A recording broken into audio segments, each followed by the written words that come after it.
إلى الرأي العام. إن خبر حريق في جزيرة إمرالي من قبل وزير الداخلية التركي يعتبر تهديدا بحياة القائد عبد الله أوجلان الممثل الملايين من جميع الشعوب في المنطقة.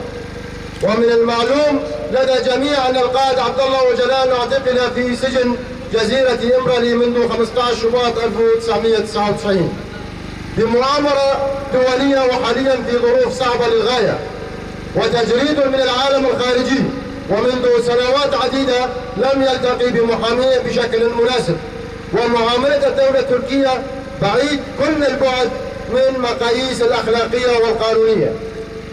ومن المعروف لدى جميع شعوب العالم أفكار وفلسفة القائد عبد الله أوجلان وخدمته للإنسانية جمعاء، وصاحب مشروع ديمقراطي، لذلك يعتبر قائد الشعوب، وأي استهداف من قبل الحكومة التركية يعتبر استهدافا للفكر الحر ومشروع الديمقراطي في المنطقة.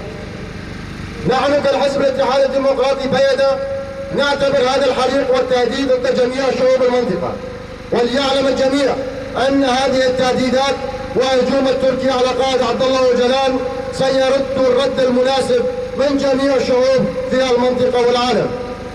منذ هذه اللحظة وكلنا إيمان وثقة بإرادة الشعوب المنطقة سيبدأ النشاطات واحتجاجات ومظاهرات في جميع أنحاء العالم، ولم نقف حتى تحرير القائد من زنزانة إمرالي، فإن حرية القائد هو حرية الشعوب. لذلك نندد ونستنكر الحكومة التركية بكف عن سياستها الخبيثة المعتمدة على الإبادة والتوسعية واحتلالية، ومن اعتقالات وقتل ومجازر ودمار والحرب. كما أننا نناشد الأمم المتحدة ومنظمات حقوق الإنسان والاتحاد الأوروبي والحكومة الروسية والولايات المتحدة الأمريكية لأن يلعبوا دورهم ويقوموا بمسؤوليتهم ومحاسبة الحكومة التركية. كما أن يجب على منظمة التقصي الحقائق أن يتدخل فورا للوضع القائد عبد الله أوجلان وكشف الحقائق في جزيرة إمرالي.